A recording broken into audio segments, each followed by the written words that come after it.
Hello and welcome back to the Weird and Proud Podcast. It's sound. What is that? James. It's the James. cicadas. Oh my god. I miss the cicadas. Oh my James. god. James. No. I can't imagine that's fun to listen to for anyone on the other side. We'll find out. People let us know. People, let us know that was the most obnoxious noise you've ever heard. But that was the sound of the cicadas in Chicago, in the suburbs of Chicago, I should say. It wasn't downtown. No, you couldn't hear them downtown. James loves that kind of shit. You're so weird. But people sit and listen to nature sounds on their phone going to bed. Yeah, but the cicadas were different. They were so loud. It was so like much more nice, beautiful. I agree. No. We just got back from Chicago. Amazing shows. Chicagoans, Chicagans. You're off the hook. Wild and your secrets. Next level. There will be some arrests occurring after the secret Chicago. People should have been arrested after some of the things they confessed. We had an amazing weekend in Chicago, 4 shows in 24 hours, which honestly, I did kind of like being able to just kind of bust out a bunch of shows while we were there.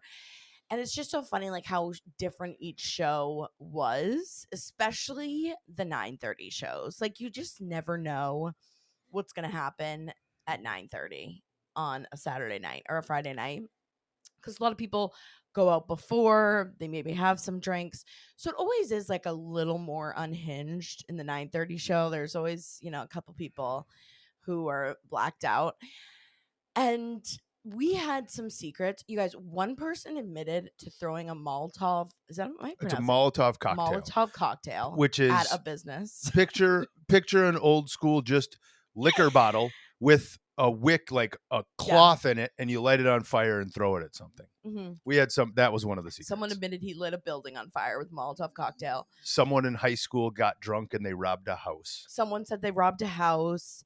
There was like this super nice nerdy girl who was a neuroscientist. She's a neuroscientist. And she's like making balloon porn popping. Yeah. It was wild, but it was so fun. So many giggles. I just can't thank you guys enough for coming out, showing up. All shows were nice and busy, and it was just amazing. I just getting to meet you guys is the best thing about this job, whatever you want to call it. And it just brings me so much joy. So thank you for all coming out. There are 2 shows left on this little mini, pre-summer tour. Going to New York City, the homeland, next Sunday. I think it's June 8th at Rodney's Comedy Club. Then we're also doing, technically it's in Foxborough. The iconic Rodney's. The iconic Rodney Dangerfield Club. And then we are going to go, technically it's Foxborough, but I keep saying Boston. And that is June 19th.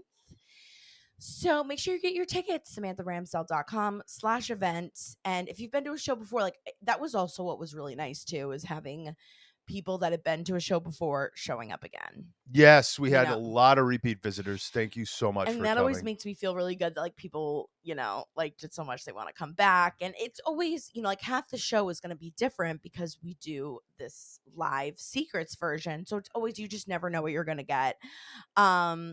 And, of course, even the material, I'm constantly working on it. I'm constantly tweaking and doing some new stuff. Always and some new old stuff. Even for me, I don't even know what the hell you're doing up there sometimes. Sometimes. Especially the 9:30 shows, the later shows, I just kind of go off the book. Can I give a tip to the listening audience, sure, to James, our weirdlings? Please. Come to the 7:30 show for sure, right? Yeah. But if you really want to have, and I'm not trying to take away from the 7:30 show, if you want to have some extra time at the meet and greet, the 9:30, because it's a quick turnover. So if there are back-to-back shows, I know there's meet and greets in both. We're going to meet you. We're going to do photos. But the 9:30 show, I'm giving that tip because I really noticed it this weekend, there was more time for people to have that little meet and greet and get the photo in, and we don't have to be as rushed because we don't want to take away from the 7:30 show, but time is time. We can't. I know. Force it. It's kind of rushed to do the meet and greet after the 7:30 show just because everyone's coming in for the next show. But either one, and always too, get there a little bit early because James walks around and he collects secrets and chats with you guys. So if you're coming to the next shows, get there, not super early, but 15, 20. Most of these places obviously serve drinks and food too. So so it was an amazing show. Also, it was funny, and I meant to bring this up to you too, James. Apparently Matt Rife was supposed to be in Chicago because a lot of people messaged me and been like, oh, I've had Matt Rife tickets for like a year now. Yeah. He's coming to Chicago. And apparently Friday night, like an hour, like people were literally going into the theater already to sit down. He canceled all the shows. And I think like he canceled even like 2 weeks worth of shows. It ended up being. I mean, it sounded like he had done an insane amount of shows. And it's just crazy. I meant to tell you this. I was looking it up because apparently he had like tweeted or X, whatever, had been like, I've been doing 40 shows a month for the last year. So that is more than, for a lot of the days of the week, he's doing 2 shows a night. And, he's like, he also suffers from insomnia. He talks about his mental health struggles too. And it was just so interesting to see the comments from people. People were ripping him apart. And I always it is so shitty if you have to cancel a show and people are in their seats. People have gotten sitters. They've paid for transportation. They've, paid a lot of money. A lot of people travel in, get hotels. That's really annoying. That does suck. But it was like people being like, what's so hard about your job? You get up there and talk for an hour. And it was just really interesting to see a lot of people were really going in on him. And even like some of the people that came to the Saturday night shows were like, we were supposed to go to Matt Rife, but it's kind of nice. Now we can come to yours. But a lot of people were really, really pissed about the Matt Rife thing. And while I am like, that sucks. Like, again, especially if you've traveled, you've gotten all of this stuff set up, you've paid a ton of money. It's like, there is also this part where it's like, I think people don't understand just how much work goes into like especially what he does. Doing 40 shows a month is insane. Yeah, that is crazy. And it's funny too, now that I have like my Whoop on my arm, if you guys see like in my videos a lot, I wear like my little bracelet thing. It's like a Apple Watch / like a Fitbit ish, all mixed in one.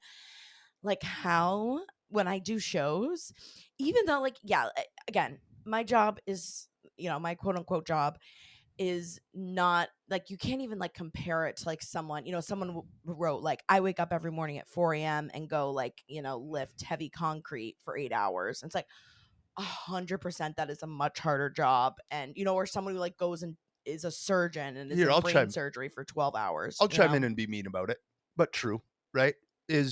I've done that. I did landscaping. I used to work like 20-hour days, right? Yeah. But I'm not thinking. I'm not creating something new in the world. It's just like a different, a different type of time. It's like a physical versus a mental thing. And I think what is so interesting too is with my Whoop, like you can see how much mental energy plays in to like your physical energy as well. And like, a lot of people can't take the heat, like the positive and or negative. That is such an emotional ride that there has to be a space for artists to be able to be artists. It is a job, but don't compare it to other jobs. Don't. Yeah. That's also like the guy that lifts concrete yelling at the surgeon because he gets to go golf, right? Well, the surgeon also went to 8 years of medical school and all that. Right. However, the guy that lifts concrete, I love too.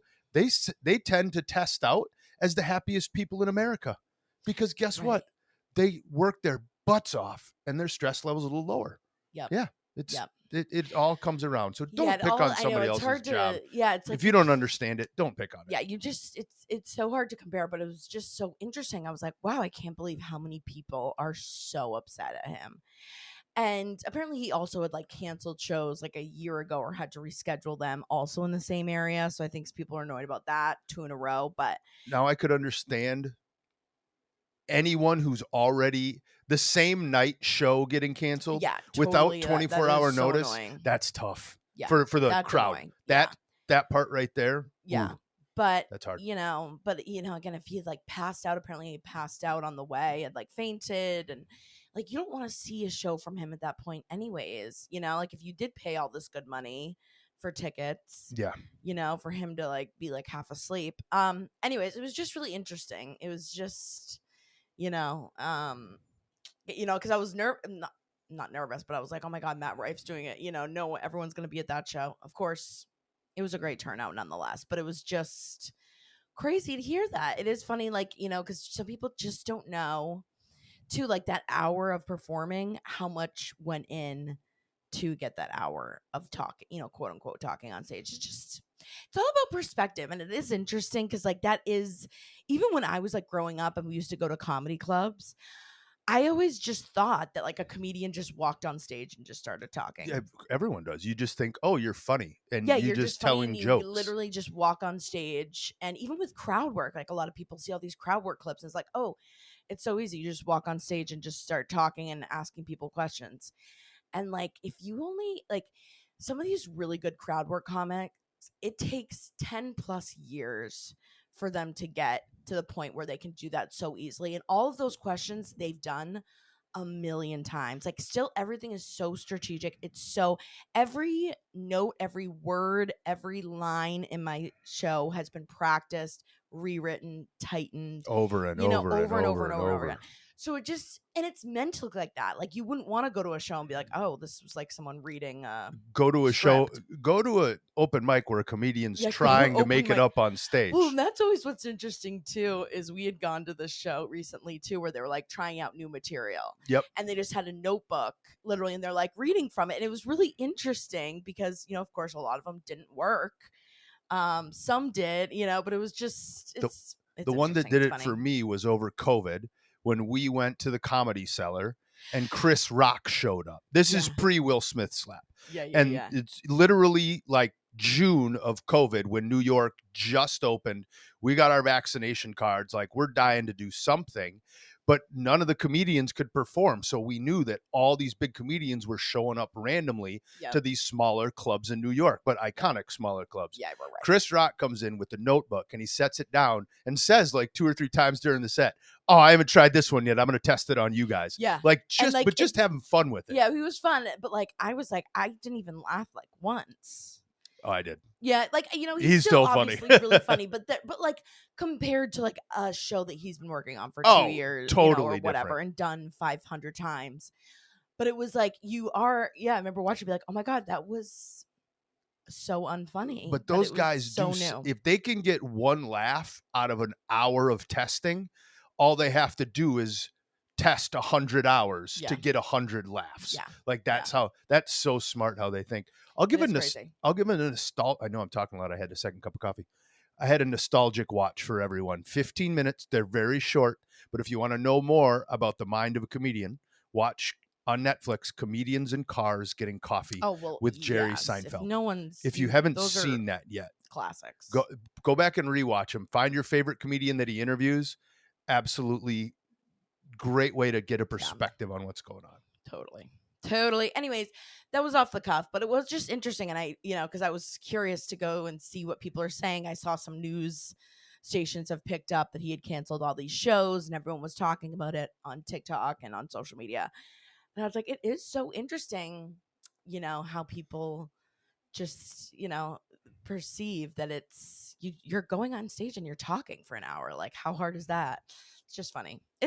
And I know a lot of you guys don't think that, but it was just really interesting. Again, and you're reacting to the comments that people put in Matt Rife's, the reactions. Yeah. Anyways, I digress. Transition. We have a great show, per usual. We have kind of like a combined weird news science corner combined. I'm basically going to go through some stories that I had seen about some of the craziest things people have done while sleeping. So we're going to talk about that. And then, like, James will kind of talk about a little bit the science behind why that happens. And then I was going to talk for a second too about a weird watch that I've started to watch and everyone's talking about, which is the TikTok Dancing for the Devil. And then of course we have some amazing weird secrets per usual. Per usual. But let's just to get this out of the way, the new Netflix documentary that just came out, it's called Dancing for the Devil, a TikTok cult, 7M management company. This was, I think it just came on a couple days ago, but everyone's been messaging me about it and asking my thoughts.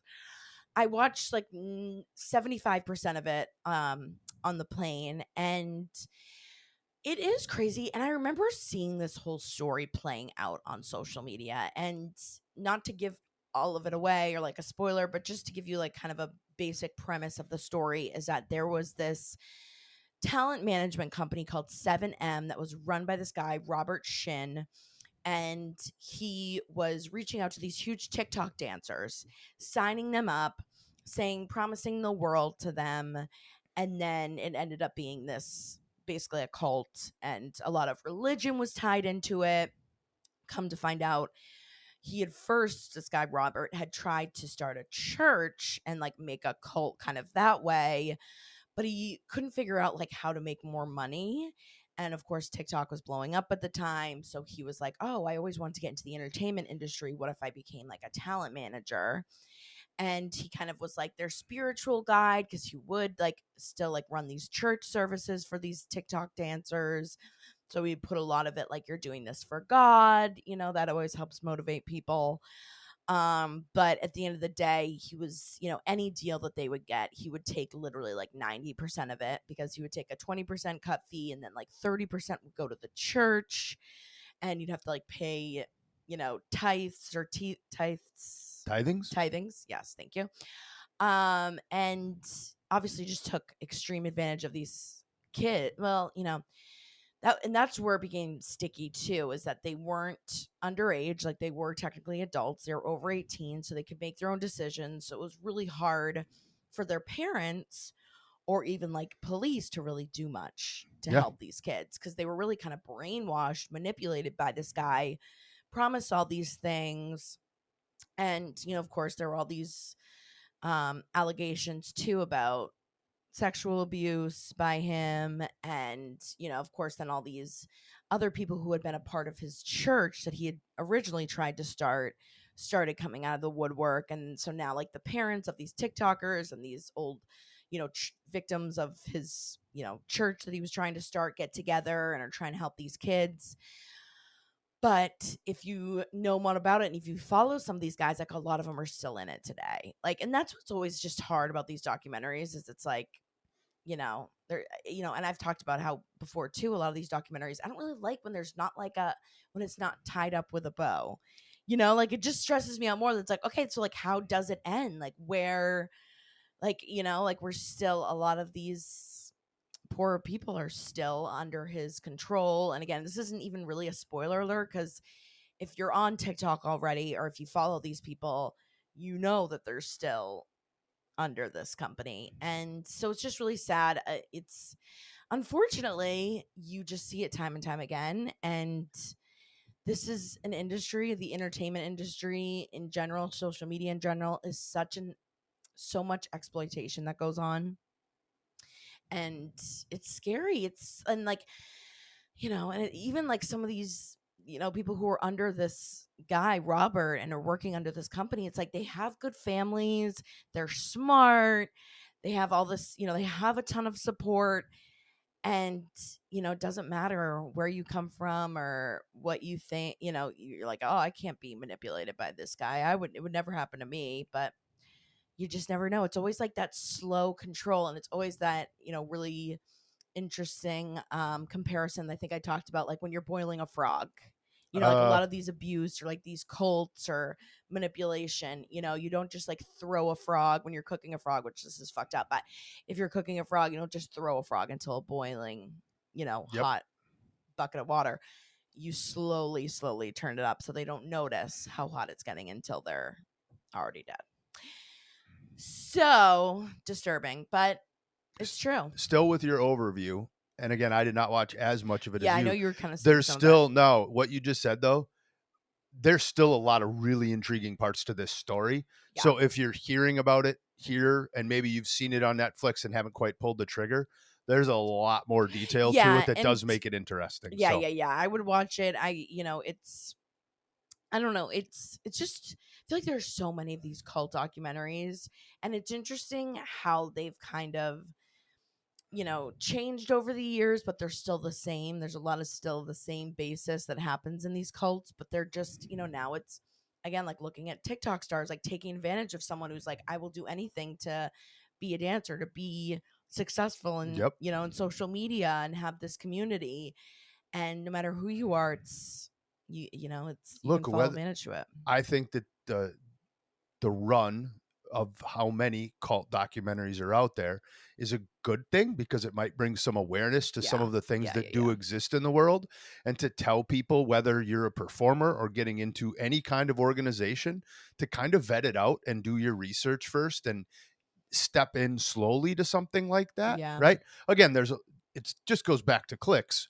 People love watching these things. So that's why there's so many. There's money out there for it. Netflix is like, find me more cults to do documentaries on. But the scary part is how easy it is for people to find these documentaries to do. I know. I wish that they weren't so easy to find this much content on this sort of thing. It's crazy. But like, it exists. It is like there are podcasts that just talk about all the different cults, and how many. And again, like as, technology and time progresses, they become, instead of like these old cults that you hear about, with the Kool-Aid, drinking the Kool-Aid, living on a compound, now they're started as for TikTok stars. Back to the amount of time, energy, and effort it takes to put together a comedy show. Those Kool-Aid cults that we hear at the end, those don't just start like that. Right. Those take decades to build up. Yeah. And then all of a sudden, and nobody knows what's going on until something really, really bad happens. Yeah. Anyway, so definitely recommend watching it. Especially like if you do have an interest in the cult stuff. It's just crazy, very sad. But anyways, to move on, transition into more weird news. So this is also something, of course, I've seen about, talked on social media, and this article had popped up because, of course, like I follow, like any of the news that I follow is like, of course, like New York Post, Daily Mail, all of those kind of, not real the news, hard hitters. But, the hard hitters. They have like weird sections that I always peruse through, just, to just make sure I'm keeping up on the weird news. And this had come up, and I'd actually seen a TikTok about this too, but there is, this concept of parasomnia, where people do crazy shit in their sleep. Like obviously sleepwalking is a part of parasomnia. Even like night terrors is a part of parasomnia. And there is a woman who, and this actually, they've seen that there is a lot of people that do this as well, where she will spend thousands and thousands of dollars shopping while she sleeps. And, it's one of those things too, where it's like, you want to make fun of it and be like, okay, sure. Like, are you just shopping? But no, she buys the most random shit. She says that she has bought in a full basketball court. Like she bought everything to like build a basketball court. Wow. She bought a fridge. Like she'll just buy random shit. A fridge that she did not need. She does not remember. All of a sudden, like a fridge will just show up at her house, and she's like, "What is this?" And they'll be like, "You ordered this online, spent like $8,000 on like new kitchen appliances." That she's like, "I bought a fridge." Like I did not need a new fridge. She bought like over like $800 worth of candy, and she was just racking up debt like literally every night. And so it started to go into kind of this idea of like all these different sleep disorders, and that this is like more common than people think. True. And of course not, just the shopping online, but I think if you guys are on TikTok, there was this girl, Selena Spooky Boo was her original handle, but she made all these videos of her sleepwalking. and she would have like these cameras set up at night to like see what the hell she was doing all night. But she would make these viral videos of her just doing the most insane shit. And she'd be like, I don't remember ever doing that. Like, just crazy, like, trying to like drink soap or like, singing or talking to herself or just saying these crazy things. And it would always go viral because it was really funny. Because it's like, it's just like wacky, but it also is like normally a sign that like, something's going on.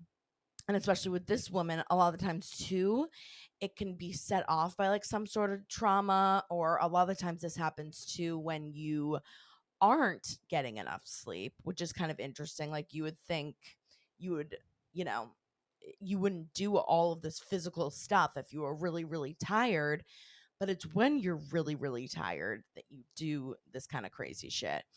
And it had happened after she had her first child and she was like never able to sleep. And she'd realize that like again, like all this crazy shit would start showing up at her house. And she'd be like, what did I do? And she would be doing it during her sleep. And also like, if people like had tried to call her or text her, like apparently like some scams, like she would respond to scams with all of her banking Oh, information. that's real bad. And people would just like take advantage of it, obviously spend all of her money. Like she's like in crippling debt because of this. Oh my God. Right? It's crazy. And it can also be caused too by sleep apnea. Makes sense. Again is like basically it's a severe sleep disorder when your like breathing starts and stops in your sleep, Start and right? stop, like some people start and stop sleep.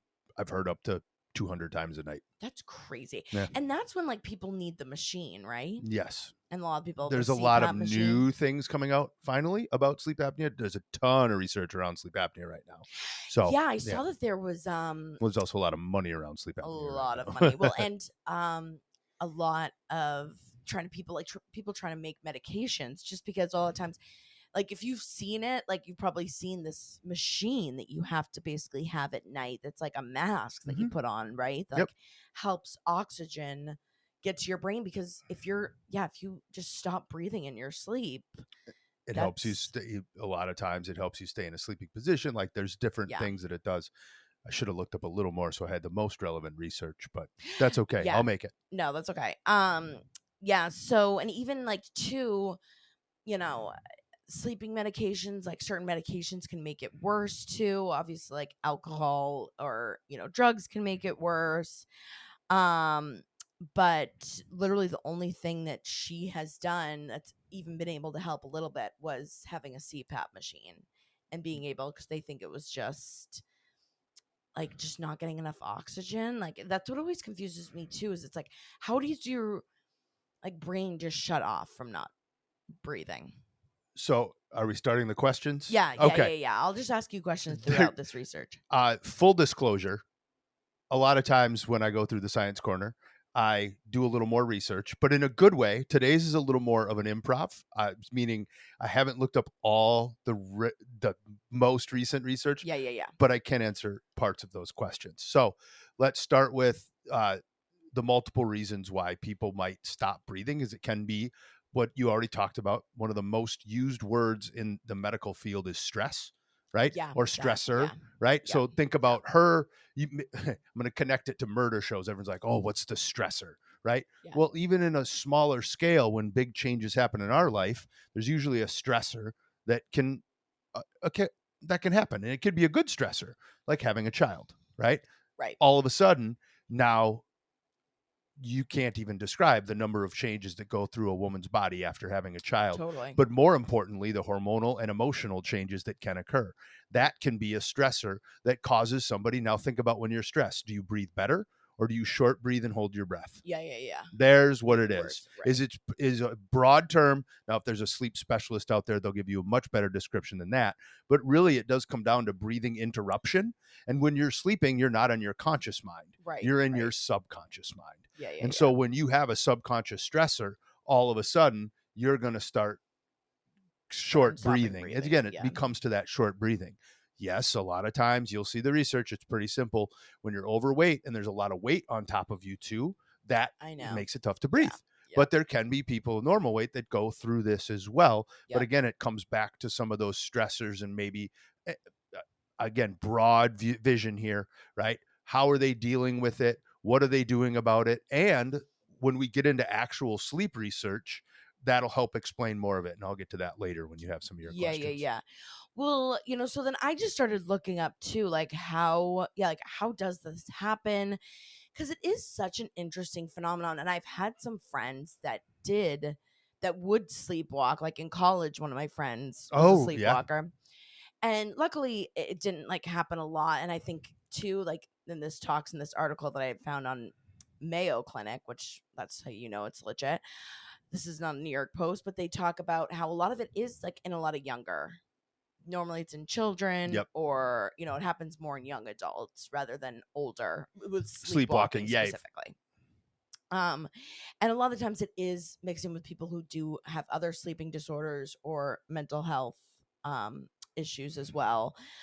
But one of the things that I also just felt like, that I was just surprised by is that it doesn't, a lot of times these sleepwalking or, any sort of parasomnia activity where you're getting up, going on your computer, buying stuff, or getting up and, going outside or whatever you're doing is when you're in a really, really deep sleep. Yeah. It's like when you are in your deepest sleep, like it won't happen during a nap.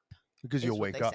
Because you'll wake up. You'll wake yourself up. It has to be in like the deepest REM sleep for you to do some of, for people to do some of these crazy activities. Think about like when you feel me twitch or when I feel you twitch, right? Like that's when you know that somebody's starting to get into that deep. It's a physical manifestation. So it's a physical it's how that person's body, this is going to sound weird. We all have different allergic reactions to external things. This is a physical reaction to an internal thing. We all sit in different ways. We all have different ways that we use our hands or turn our head or do little nervous system twitches. This is just a full body nervous system manifestation of what's going on inside. Yeah. And it just always, again, like you were talking about, like the subconscious brain, it's the same thing as also like my obsession with dreams. Like why someone does something so specific, like, why I've talked about, like, I have, whenever I'm really anxious, I have this dream about like being in a burning house and not being able to get out. And I have that dream, when I'm really stressed, I will have that like a couple times a week in the same reoccurring dream. And it's funny that like my brain chooses to put me through that scenario. Yeah. Versus like some people who, like this was one girl that I was friends with in college. She used to do that. She would go to her car and try and drive while sleeping. And that was when like they had to put her on sleeping medications or like something, because like that's really, really dangerous, obviously. And a lot of the times too, it is genetic. I had looked up like how does the cause of it happen? They do, it says it increased the risk, and they, again, like so much research is going on for this currently too, just in the current state, because so many people do have issues with sleeping. It's not new, but it's more and more people are having issues with these type of things. So a lot more research is going into it, but they have found studies that show that like if you have a parent or even both parents, if both parents sleepwalk, you're going to have a really, really good chance that you're also going to have sleepwalking issues as well. I'd love to see some of that research. That might be a part 2. I need to dive into that. Yeah. And then also this idea too, that like some people have committed murders while they're asleep. I was going to bring that up. There have been people that have gotten either a lesser sentence or out of it because of it. So I started doing some more research on that. There have been at least 68 cases of sleepwalking murders. Wow. Over time. That's more than I thought. And I remember even like, I've watched some true crime documentaries or like some podcasts that have gone over some of these cases where, again, like someone wakes up and they're covered in blood and their wife, or husband or, their partner was, in this case, there was one, it was the Matthew Phelps case. This is one that I remember is in 2017.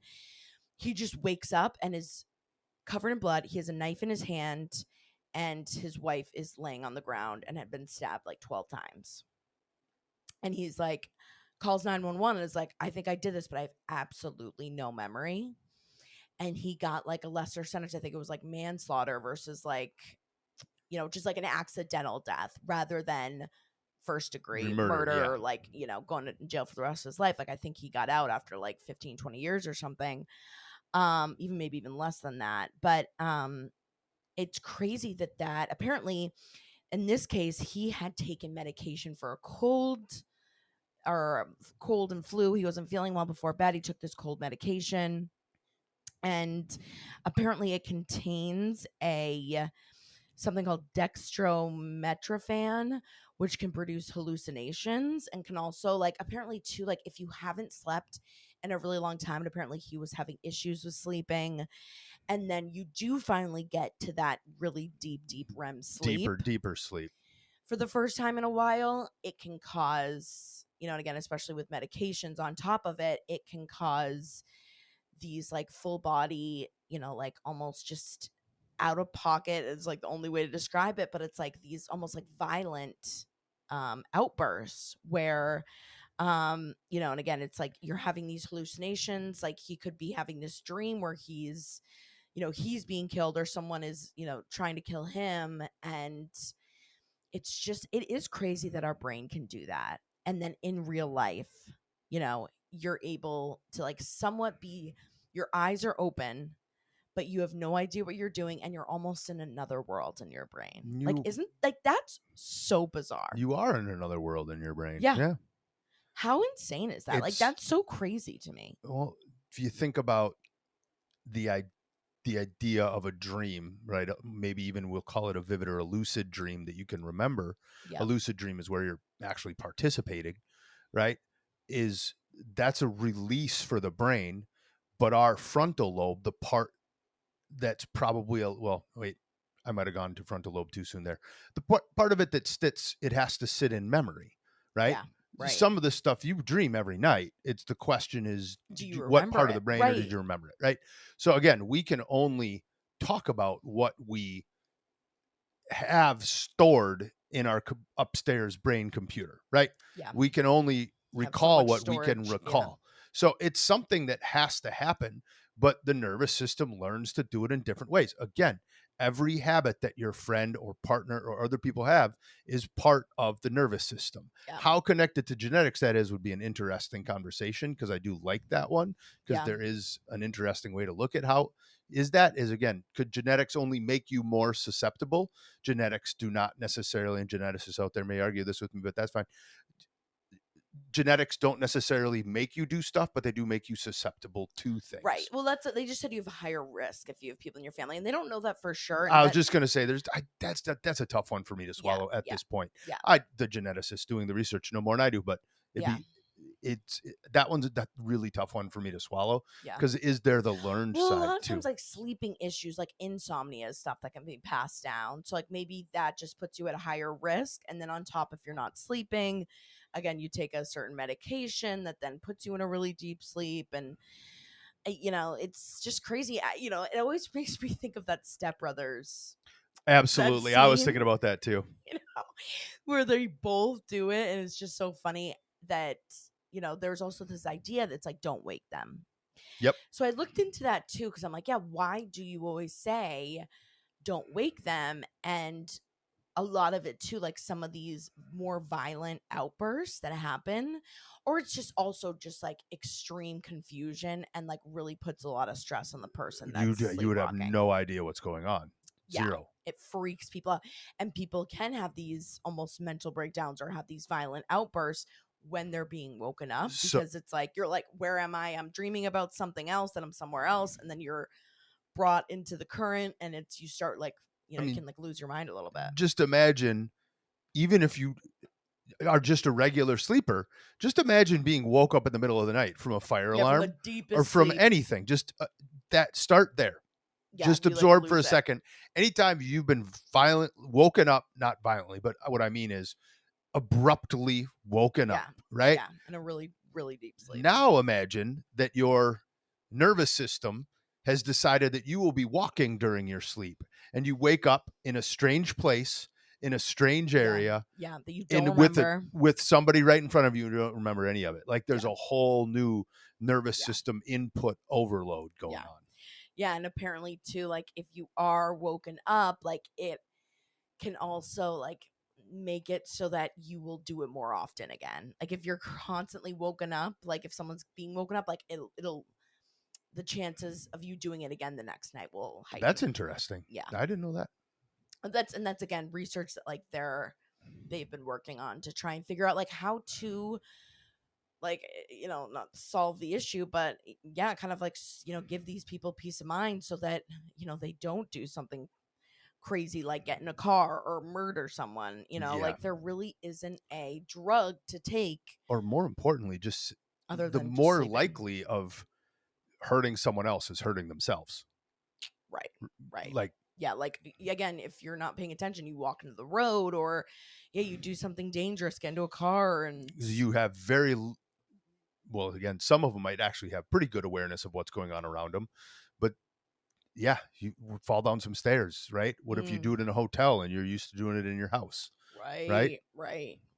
Yeah. Anyways, I just feel like that's such a crazy, weird, interesting subject of sleep is crazy things that people do in their sleep. People have always known that sleep is important, but also just on a personal note, a lot of the things I've seen over sleep research in the last 20-ish plus years has been getting more and more and more important in a good way. And here's why. This is more of a social side of it. Okay. Is a lot of people used to the old quotes, you can sleep when you're dead. Yeah. Get 3 hours of sleep a night. I distinctly remember in college studying sleep and figuring out how can I get to REM sleep faster. I used to only for a long periods of time, I probably only slept 3 hours a night most of the week, because the research at the time had said that if you're able to get this many REM cycles, you'll feel refreshed. But of course, you're in your 20s, so you can push through anything. But I was able to do it. I would there'd be nights on the weekends where I'd sleep 9-10 hours, but during the week I'd only get 3 hours of sleep, especially during finals, because I thought that was the right thing to do. That's one of those things that you learn over time. Oh, well, research and people saying that was just wrong at the time. Now people are finally realizing the importance of sleep, and we're starting to get some of those good cues of turn screens off before bed, make sure your room is dark, be relaxed. Now again, you can overstress the going to sleep process with oh my god, if I don't do everything perfect, I'll never sleep. Well, you're never going to sleep anyway then.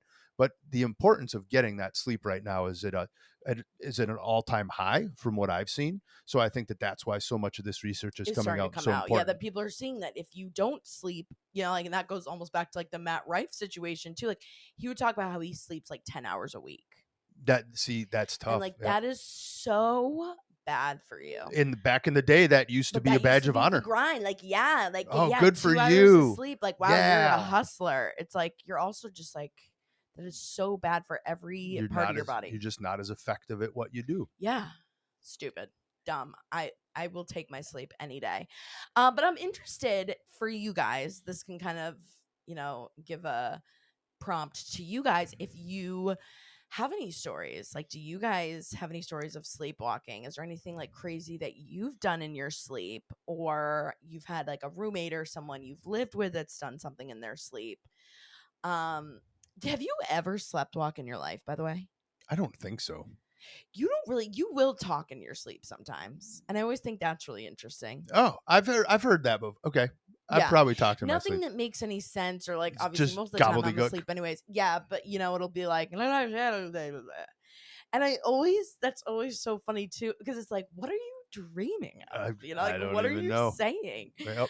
I just think that is such a fascinating thing, and they're always too, all these crazy rumors, and you always see these things on TikTok of what can happen in your sleep, and your subconscious mind goes to another place, and you're on another plane when you're dreaming, and it's another world. So I just want to know if you guys have heard or done anything that's crazy when you've slept, or what's like the craziest theory you've heard about, dreams or the subconscious mind. This was also something that was crazy on TikTok that I got really into, and then ended up making me freak out and not wanting to go to bed. But it was this idea that when you're dreaming, if you can remember, if you have someone in your dream with you, ask them what time it is. I remember you saying that before. And I think I had mentioned this on the podcast before, because then these people would tell these insane stories about being like, oh, hey, what time is it? And like, it's a way that like your brain then is like, wait, what? Or like, there's no time doesn't exist. Dates don't exist. So like, seeing how the characters in your dream react, and a lot of the time, you of course hear these crazy stories of like the person being like, you're not supposed to know that. Why are you asking? It's. I always like the idea of sleep suggestions, like trying to whisper things to people when they're sleeping, or put like And see if then they start to. I have a crazy question for you. What? When you were growing up, did your family do a lot of like did you guys have a place to meet in case there was fire? Did you guys do like fire emergency scenarios as a family? Yeah. Interesting why your dream, and you often talk about you don't like tight spaces, claustrophobia. Yep. Your dream seems to be an amalgamation of those fears from childhood. Yeah. Like, because if and you are you say you're an anxious person, it's amazing so that's part of your nervous system, tied all those things together. Your fear of being trapped, probably a heightened sense of warning from being around fire as a child. Yep. And that's where I wonder if that's why that's the recurrent that's dream. my reoccurring dream. Yeah. Mine I don't know. Mine is falling, because I'm afraid of heights. Right. Mine is always falling. Interesting. I have that falling dream every once in a great while. If you ever feel me jerk, you do, like if you're falling asleep, like especially like on the couch, or and I'm still awake, I move. Yeah. You jerk. Yep. And you also, again, like sometimes in deep sleep and it's never like English. It's just like you record it sometimes. I know, but it's like one of those things too. Apparently there's like an app that you can download that catches your voice. Yeah, that you can like play, right. I'll try that during the nighttime. But like, I don't know if that's just gonna freak me the fuck out to like, if you're like, get up and you're like, there's someone behind you. Like that's like the start of every horror movie. Yeah, like, exactly. Let's like put a camera to watch while we sleep and see what happens. It would just be a lot of cats. Yeah, literally. Just the animals going nuts. Anyways, interesting stuff. And I'm curious to know if you guys have any stories about either, again, like things that you've done, or if there are also like any like dream specialists out there, or like, I don't even know what the name for like a doctor. I forget, there is like some name for people who study sleep disorders. I should forget know what this. It is. But like if you've studied that kind of stuff, what your thoughts are on all of this, and if you have any more information on some of the new research coming out. But which is a good transition to calling us in for a weird secret, which we're going to get into now for the secrets. Yeah, that's right. It's time for weird secrets. Our faves, always classic. Can't go wrong with some of the weird secrets you guys send in. As a reminder, if you want to send us in a weird secret, you can send it in too. SpeakPipe. That's speakpipe.com/weird and proud pod. Again, speakpipe.com/weird and proud pod. Always anonymous. It's free to do. You just literally go to the website, click record, send it off. And up to 1:30. You can record it as many times as you want to if you mess up, but just send it in. It's always anonymous. Who cares? All right, James. Are you ready? Prepared. We have a little bit of kind of all over the place today, but I think we can start here where we have a follow-up from last week. Someone had called in and said, because we were talking about like irrational fears, and someone had called in and said that their sister was afraid of napkins and had like this crazy fear of napkins. Did we get a napkin follow-up? Oh, I'm so excited for this one. Oh, wait. Hold on. Here we go. Hey, Sam and James. Calling about the napkins. So when I asked my sister about it, she is living in Egypt in a river called Denial. and said that she just didn't need them as a kid because she wasn't messy. And I'm like, okay, you're lying. So I went to my mom because she refused to discuss it with me. And my mom gave me the answers to your questions. So I think the first one was it just paper napkins or was it also like cloth napkins? And yes, it was both of them. As for the reason why, we don't really know. I always assumed it was like a texture thing, because she's always been weird about like certain textures. Like she doesn't wear pants because she doesn't like she'll only wear shorts and skirts. She doesn't like doing pants. So I think it's a texture thing. And then lastly, the silverware debacle, or like at a fancy restaurant. We never really ate out at fancy restaurants growing up because we were broke. So, but in regards to like to go stuff, I think my mom would just deal with it for her. So, like if there was a napkin somewhere, my mom would take it away. And now, I mean, she's grown ish and it's not really an issue anymore. But yeah, that's the team. That's so funny. It's so interesting. As she was saying that is like, I kind of hate napkins too. Like, you always like force me to use a napkin. I always have to bring you a napkin. Yeah, yes. because I'm like, this is dumb. Like, why are we wasting paper towel? I think for me, it's like and when she started to say like her sister would be like, I don't need it. Like, I'm not messy. That was always like, if I'm using a fork, like if I'm having like a salad and I'm using a fork and I'm not using my hands, why do I need a napkin? I can see if I'm using my hands, if it's like a hamburger or like something, and then need to wipe my hands, that I can totally see. But like if there's some meals where it's like I'm just using a fork and I'm not even touching it, unless I'm gonna, unless I spill something, yeah, then I'll get up and go get a napkin. But like, yeah, it's a waste. Yeah. But you are one every single time you go and get 2 napkins. Yes. I think that napkins are a part of dining. Like, I just yeah, do. like, It's you part just, of like, hand me one, silverware. I'm like, I'm not even gonna use this. But I've seen you use it. Sometimes You'll wipe I'll your, even if we're like, having salad. Yes. It is interesting because I am a messier eater. Yes. I need napkins. Yes. Right. So that could be a part.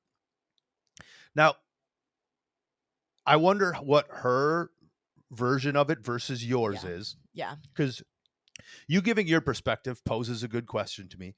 But here is my other one. Now that I've been way too stuck on the childhood trauma talk from our sleep discussion. So now maybe I'm too stuck on it. I wonder if she stuck on it, like tried to eat a napkin when she was a kid and just didn't like the taste or got traumatized by it. I don't know. Like small childhood trauma from a napkin. That's where I'm going with it. Always annoying. Like, and she said about the textures too. Like, I do like I'll do it at a restaurant to be like, not a complete ding dong, but like I hate like having things on me and like having a napkin on me. It's like, ugh, I don't like it. So you kind of relate with this. Yeah. So I kind of like, that's when she was saying it, I'm like, yeah, I feel that. I hate napkins too. But I now I want to know how connected you're, like how close. Yeah, no, like I'd have to have a bit. It's going to be impossible to follow up, but it's going to be like I would need to see how you both behave around napkins. I get it. Just to know. I get it, girl. I get it. So I thought that was really interesting because I came to the conclusion that I agree with her. Still bringing you a napkin every time. No. All right. This one is crazy. Are you ready, James? Here we go. Prepared. Hello, Sam and James. This is the girl from Pooping from the Heights. I'm calling back with another story for you. So it was Thanksgiving of 2018, and we had family out visiting us here in North Carolina, and we decided to go for an after Thanksgiving walk at a lake. So we're walking around the lake. It's lovely. It's beautiful, taking family pictures, and we're on a bridge. And my cousin Monty is an avid fisherman, so he goes, hey, like, I'd love to come back here tomorrow and fish. And my dad says, absolutely.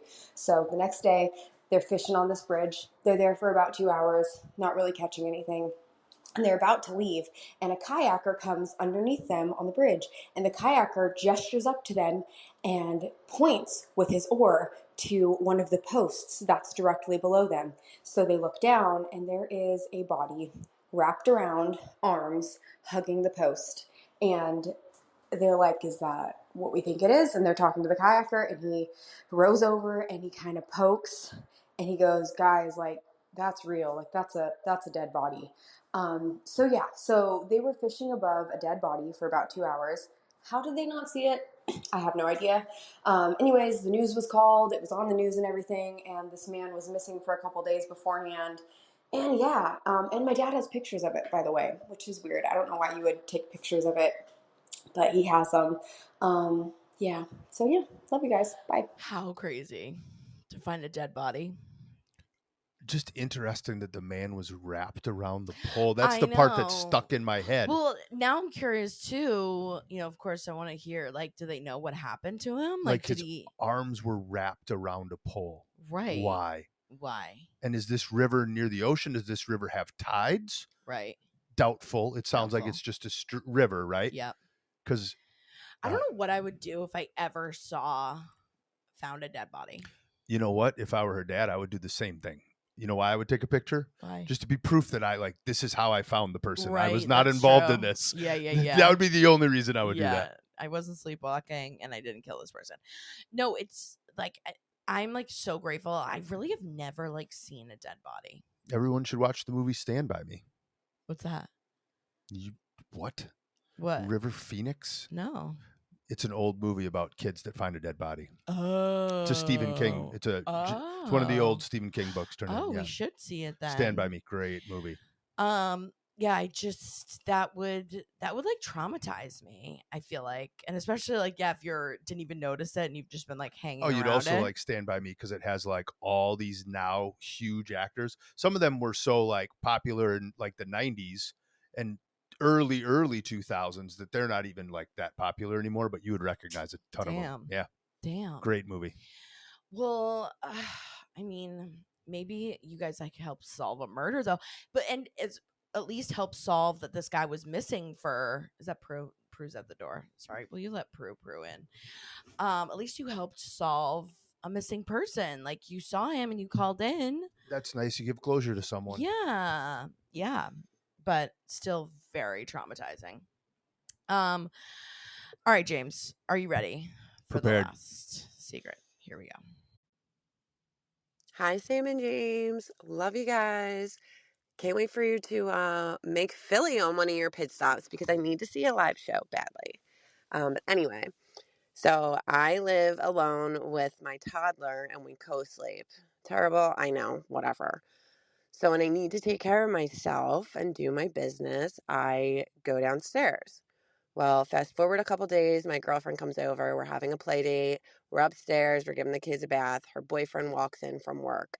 We're just really close, so he just walks in. It's normal.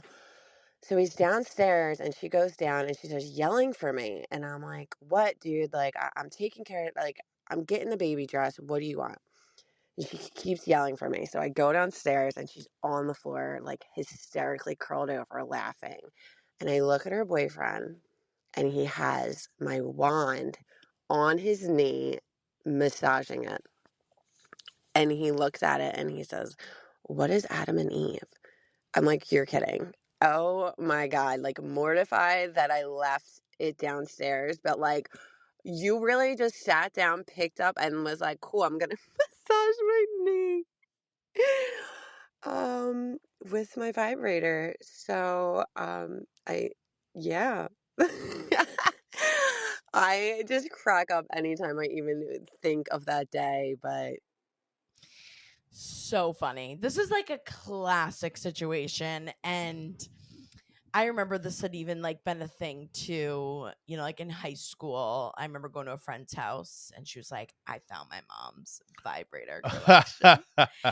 We would even just like, thank God we didn't like touch them, but like, if you don't know what you're looking at, sometimes, especially as if you're young. I don't know how old this guy was, but I was trying a guy might not know what's going on. A guy might, especially a female, youngish guy. Yeah, guy would know like a female toy. Yeah, no. He had about much less likely to know. Yeah. But depending on, we didn't get the age on the guy though. No, not really. No, but I would think he's maybe younger, or maybe just because sometimes they do like we'd always joke like, you ever go to Brookstone, like one of those places that like sells like massage chairs or like Oh yeah, relaxing stuff. Like they always like yeah. sold all these crazy contraptions and like. Well, the first thing that I thought about is now all these different recovery tools for fitness people. Totally. Theraguns. They make vibrating friggin' foam rollers, right?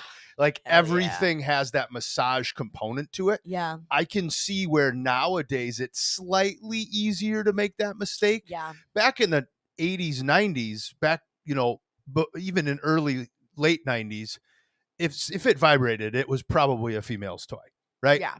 It was, but nowadays, like there's so many fitness contraptions. I can see where it'd be a little more confusing. Yeah, right? yeah. But that's hilarious. We, again, as kids, that it's just so funny that like that was such like a crazy thing to find. Oh, like yeah, when you'd find scandalous. something like that of your mom or like, if you're in the house with your friend. But thank God, never used it. But I mean, girl, put a lock on that box, will ya? Put a lock on it. Unless he was going snooping through your stuff, and then It sounds like he him. just sort of stumbled upon it. Yeah. I mean, I think it sounds like you could be left wrong. it out by accident, but good for you. You gotta have, yeah, you gotta have your own time, self-care. You gotta make time for yourself. But that was a gorgeous secret. Great, gorgeous secrets. We do need to, maybe people in Philly let us know some of the places where would we want to see Sam. Yeah, I know we went to Philly like over a year ago. I think it was last summer at some point. Maybe I can't remember. 2 summers ago. Yeah, maybe it was 2 summers at this point. But yeah, we got to go back. That's one spot on my list. I'm also trying to maybe look like some West Coast, maybe. I don't know. There's just so many places to go, so little time. But it does help when you guys tell us where you want to go, where you want to see us. Or I mentioned this last time, reaching out to some of the clubs and just saying like, "Hey, we want to see Sam. Get her out here." That would be like the full step. If you really want to help, I think the best thing to do is to send something to the DM, club. Yeah, or send an email. And send Weird and Proud. Send a few options in each town of where you think a cool spot for her to perform would be. And then we have some homework to do from there. Yeah. And always, as a reminder, call into SpeakPipe. That's speakpipe.com/weirdandproudpod. Leave us a secret voicemail. Let us know, especially to putting out this prompt about like the dreams or sleeping stuff. I'm sure there's some of you guys who have done something weird. Yeah, weird sleep stuff. Have you ever, even somebody who doesn't have like the para-sleep disorders, just think about a time where you ever woken up violently from something? Was there a fire alarm? Were you ever, I know I used that. I don't know why I keep using that term, but I do think of when I get woke up in the middle of my sleep, like it's like you want to like punch someone. Yeah, exactly. It's the first thing you want to do. So have you ever been woken up randomly for some random reason? And what's the story surrounding that? Because not everyone's going to be a sleepwalker out there. Well, sleepwalking or just like, done something crazy or weird in your sleep. Yeah. Or know someone who has. Or if you're like, again, like a dream specialist or like a sleep disorder person, if you know anything more about some of these would love to hear about it. Yeah. So don't forget, go to SamanthaRamsdale.com/events to get tickets for the shows coming up if you're in Boston Come or New see York us City. in New York or Boston. Also, if you could, make sure you're following along and subscribing wherever you're listening to this podcast, or if you're watching on YouTube, make sure you're followed. Give this video a thumbs up. We love you guys so much. Thank you so much for supporting and listening as always and coming to the shows. Those of you in Chicago, thank you for coming, weirdlings. Honestly, it is the best time of my life for sure. Our lives. James loves it too. Shout out to Katie because she was one of the first people this weekend that said, "Oh my God, I love the podcast." Yeah, we love when you guys tell us that you listen too. That helps be like, "Oh my God." So we love you guys. Have an amazing week, and we'll see you on the next one. Love ya.